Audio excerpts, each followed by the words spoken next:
winners are the Cinderella Kids and their head coach Maggie Frazzoni and the number 12 seed. All kinds of smiles as the upset kids. Do they have it in them? Again, they took care of Northwestern last night, looking to perhaps knock off the number 4 seed Ohio State Buckeyes, who've got different ideas. It's dinner time with us here at the Big Ten Network and the softball tournament 2025 version. And we've seen plenty of upsets. The latest, number 8 Michigan knocking off the number 1 seed Oregon. With Banks here at the top of the lineup. You see here again, working a 3-2 count here early in this game. I think so important to show a lot of pitches. Struck her out. Boy. All right, our third baseman and second baseman just switched spots. That's Buick and Farley. 2 batters up, 2 batters down, 2 strikeouts for Boutte this season. And a ground ball, fielded nicely. Ohio State, no problem. Retires the side as they head to the plate.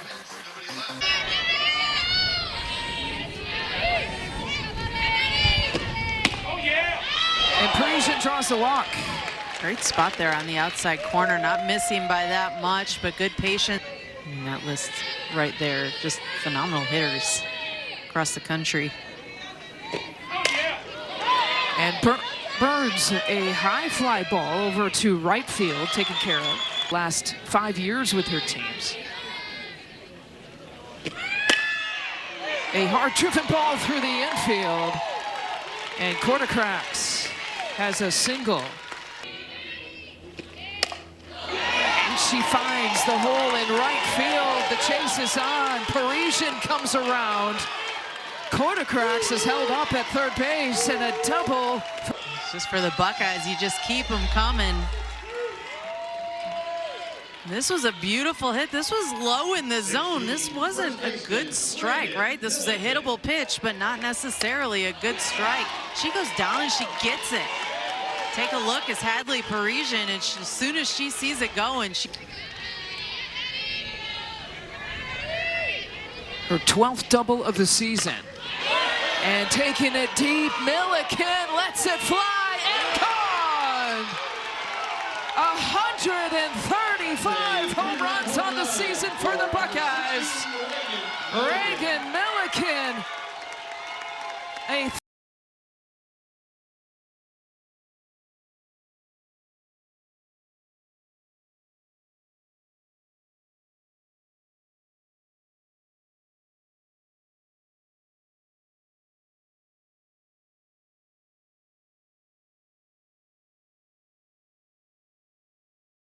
swings to do what she knows best. It pays off. Even the ground balls are hit hard. There's Campbell with the second out. Too high. You lift it out of here. Gotta be close enough to swing it though. And Lang draws the walk. All right, so 135 home runs. Lamone's, she's the number 8 hitter, by the way, when you're looking at those numbers. 29 RBI, 382 batting average.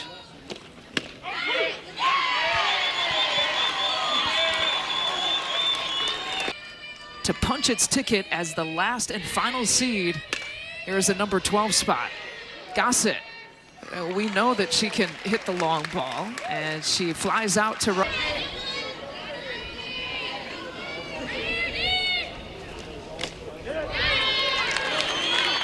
As I say that, hits Reef. Talked her into it. Reef finds, I'm not sure that would have been an out, but it was such an important out to not allow another pitch go. She's such a good batter. And she draws a walk. So the first base runners here in the second inning.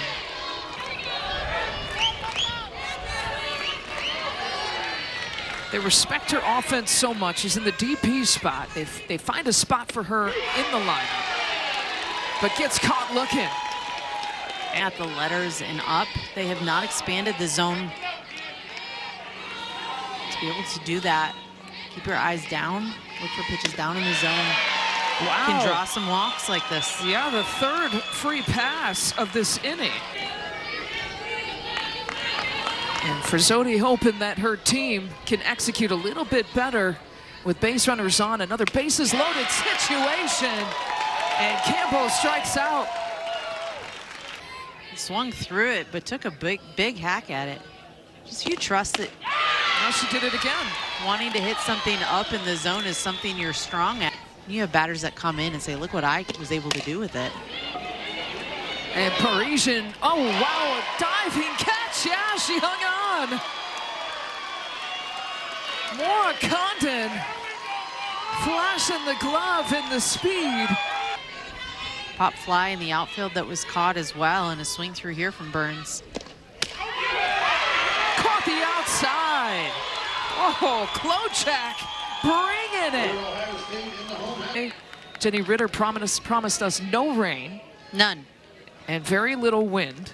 We'll hold you to that. Chloe Banks down swinging.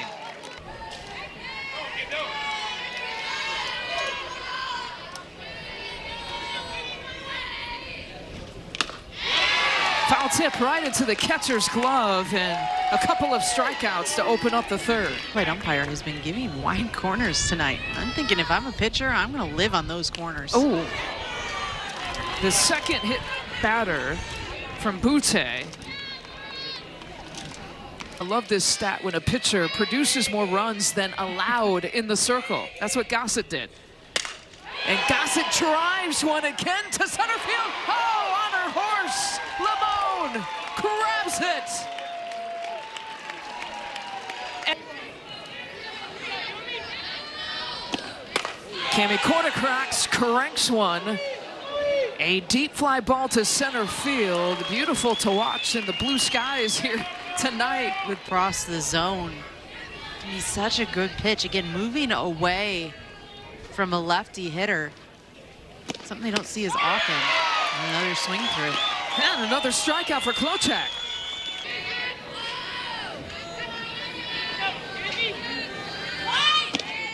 It's the breadth of home run hitters that's impressive. And Milliken draws the walk. The two-out walk. I would have gone with the backdoor curve. That outside call has been called more often. Buick trying to float that, and it's Meeks who chases it down. No emotion and staying as even as you can. It doesn't allow emotion to get into it either. Will that drop in? And it does.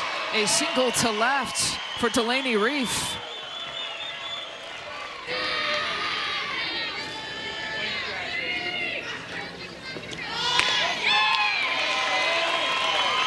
You got to be prepared in any way you can. Have somebody warming up in the bullpen. You get two on here is limiting what your hitters can do. This game's going to be closer than what you're typically used to, maybe. He's done a great punt. The third baseman has to field it off the 1 foot. That's Buick. And the out is made, but the runners advance. Hit. So important for this offense to find a way to just build that momentum. Hard hit ball. Reef will get in. Scarmardo will be held up at third base. And Purdue breaks open with his first run of the ball game. Meeks with the RBI. What a well-driven ball to right field. And how about that timely hit coming from Kylie Franks, who finds a way to hit this on the outside corner, driving it right through the right side of the field. Getting herself on base, and Kylie Franks not typically in that lineup. Scarmardo getting to third base on that hit, but Franks in because, excuse me, Meeks. Chaos here in the infield. Another run comes home. Scarmardo scores here for Purdue. And they've cut the lead 4-2.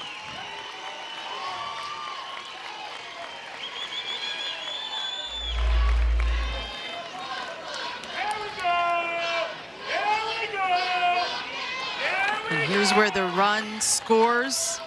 Scarmardo here at third base, taking a look, getting all the way home. 3 or fewer runs. Ohio State absolutely perfect. They get into trouble when teams have gotten 4 or more. Putting it into play, glove side, Quartercracks The out can't be made at first base. Purdue lives on here with 1 out. Banks with a couple of strikeouts.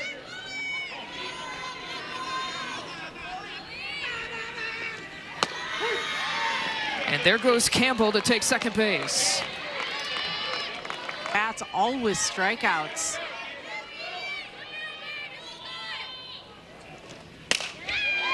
And she slaps one to left field. Not deep enough for Meeks to tag and take home. Was right shallow left field. How about this? Bailey looking for her first hit of the tournament. She gets it and gets a couple RBI and gets the tie at 4. What a time to get your first hit of the tournament. A 2-run tying double for Kendall Bailey. This one just lifted, wanting to maybe will it out of the park. Doesn't have the distance, but the outfield is playing shallow. This one absolutely landing in the gap. How far the outfield had to run. It bounces over the fence for a stand-up double.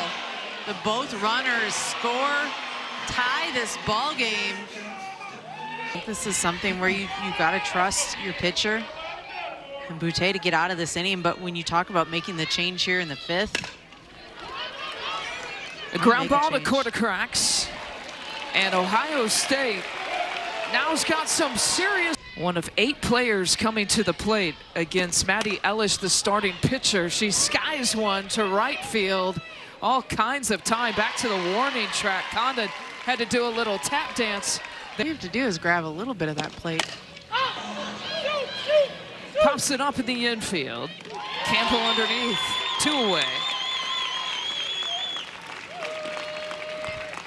Making their cuts at the right pitches.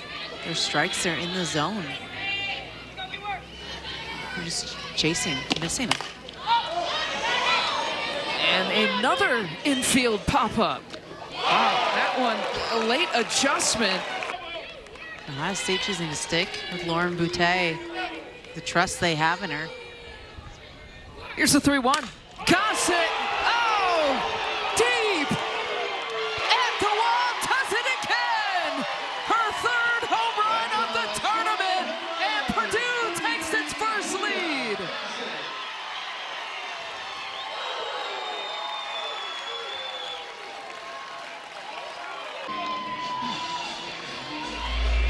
You want to see that again?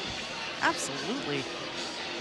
This pitch just brought too far over the heart of the plate. It was a screwball that did not cut enough on the inside corner.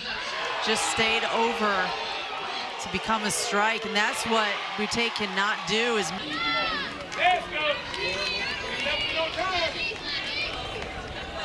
Purdue's been playing really well at home. 14-2 at home, and walks Reef.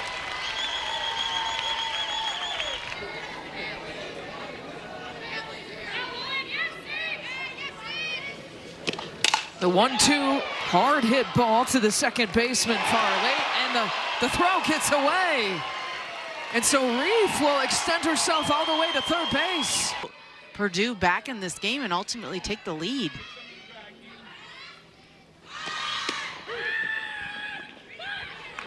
I think it's one thing to rely on your offense and know that you have the capability of the long. But runners at second and third for the Boilermakers.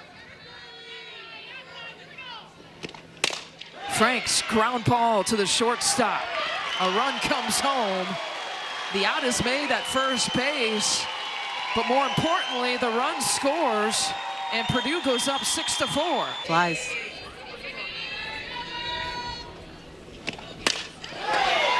It's Meeks to right field. The tag is made. Scarmardo from second to third. She's safe.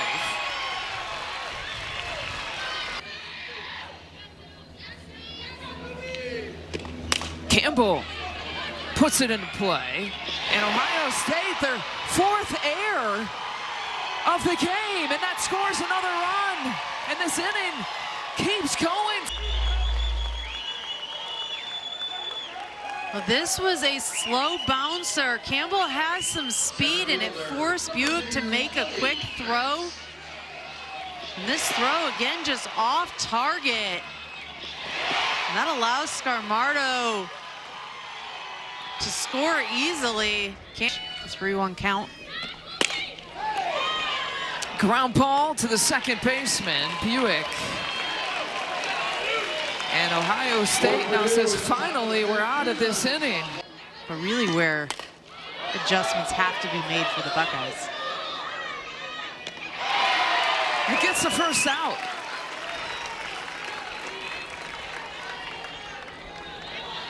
The designated player. Kieran thought maybe her offense might be able to figure her out. A running start there for Condon, who's been making some spectacular plays there in right field. As a replacement outfielder. That energy, so when you need to build energy, sometimes it's hard to find it. Swing and a miss. Inning over. Side retired. And Klochek has its cooking for the challenge and the opportunity. And she gets hit.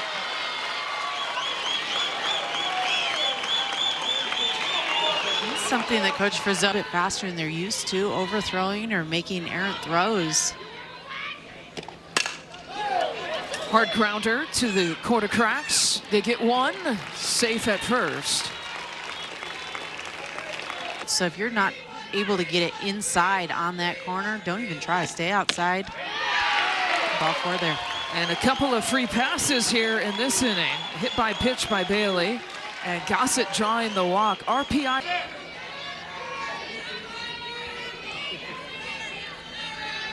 Three balls, one strike. Drilled right at the second baseman. Milliken. Or it's Farley, excuse me. The second baseman, Farley.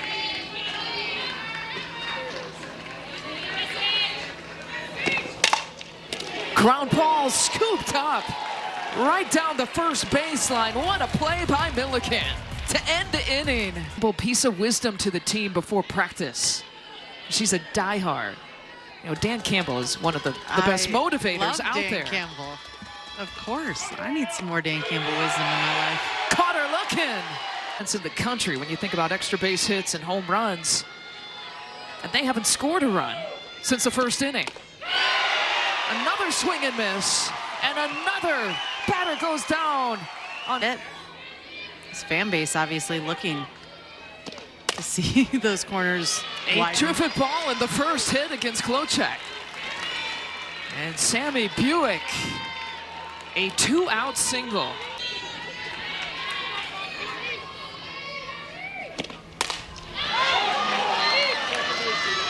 A pop-off by Lang in the infield, and Gossett once again takes care of it. Is finding a way to maximize their ability to come ahead in a game and win it with minimal hitting and leaving a ton on base. And trying these free passes, Kylie Franks with a... Get that one fair past first base. We got two runners on. Driven ball by Meeks into the gap. And running the bases, McCauley scores. And oh, she's out at the plate. The throw is on time.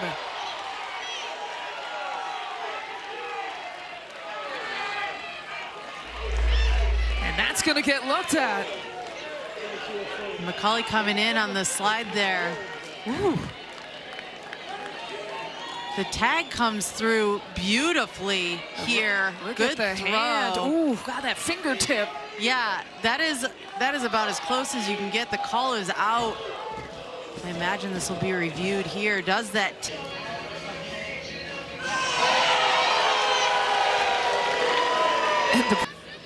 And the double by Meeks puts her at second base. Look at that bunt by Campbell.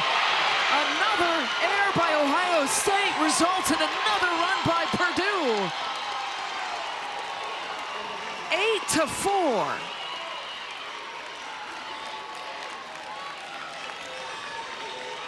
And 5 errors by this Ohio State defense.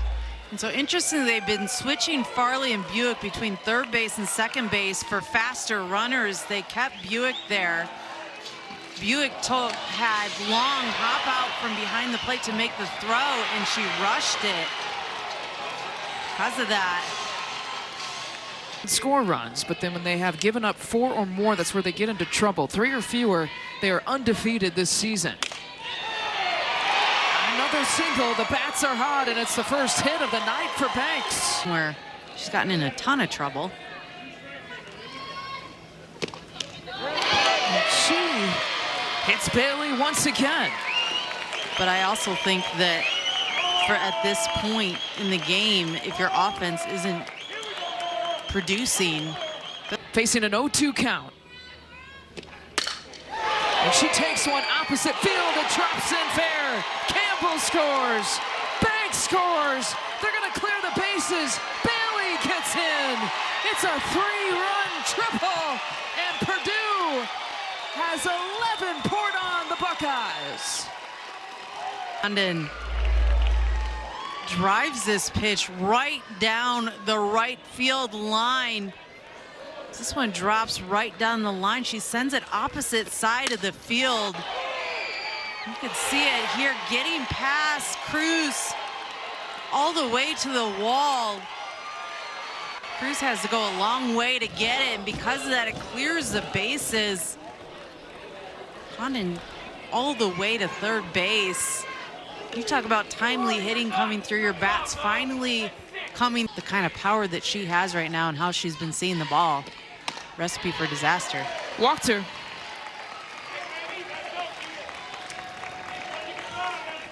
Purdue ball.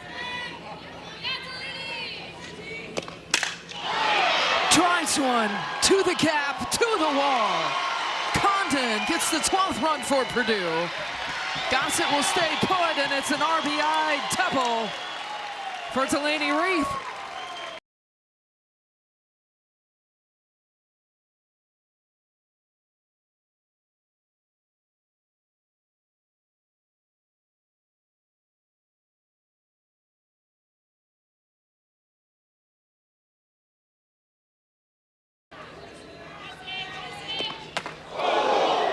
Another hit batter. Scarmardo takes it with no hits. Just kind of sums up Purdue's day. A bouncer to second base, a shovel to second, and looking for the double play, but they get the out. So 2 outs here in the inning. And it was a work of labor, I could say, to get that second out. There was a lot of time in between that first out and second out. And a good ground ball. Gaywicki gets this pitch in the zone enough to get a ground out. That's ultimately what you need to do. And Frank's reaching on the fielder's choice. Gossett scored. It's an unearned run. Make it 13-4. Another deep ball to left field, off the wall. 1 run gets in. I'm not really sure what the Boilermakers had for breakfast, but they should probably have it again tomorrow. Another hit here from Olivia Meeks. Just this pitch on the inside corner, well placed on the inside corner, but Meeks just barrels it well, turns on it, drives it to the outfield. Meeks.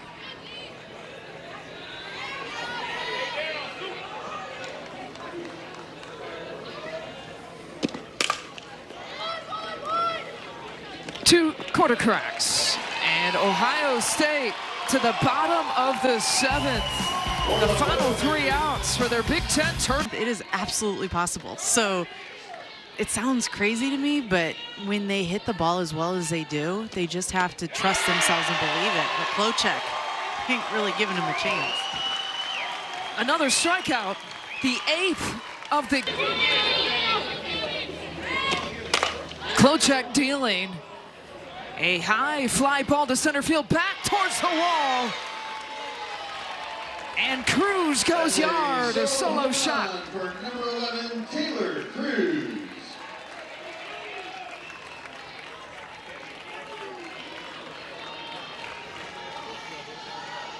And a quick solo, hopefully to bring a little bit of energy back into that dugout for the Buckeyes. This was a backdoor curve that just fell too far over the plate and maybe a little bit too high at the waist versus at the knees where Klochek's been living. It just kept traveling, lifted over the fence.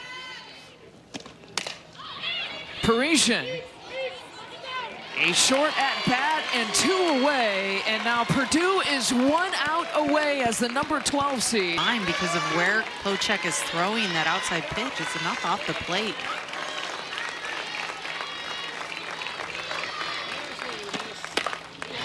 And Burns lets this one fly deep to right center. Back-to-back jacks for Ohio State. They're not done yet. The 3rd home run of the game. And 137 home runs on the season. I mean, that one was a no-doubter. That went deep out into right center field for Jazzy Burns. You can see it. She just connected a moonshot. And another home run. Again, you know they can hit them. So if you just keep chipping away, solo home run after solo.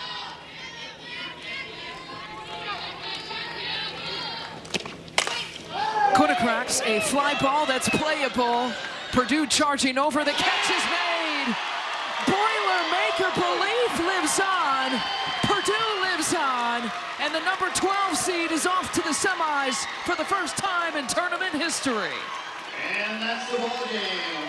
Final score in our final game here today, Purdue 14 and Ohio State 6. Big Ten softball fans, thanks for attending. Kendall Klochek, let me tell you, she gave her team a chance to win. She limited the best offense in the country. And meanwhile, her offense found a way to score 14 runs and give her all the run support she needed to feel confident. Just a phenomenal performance on day 2. Another phenomenal performance for the Boilermakers.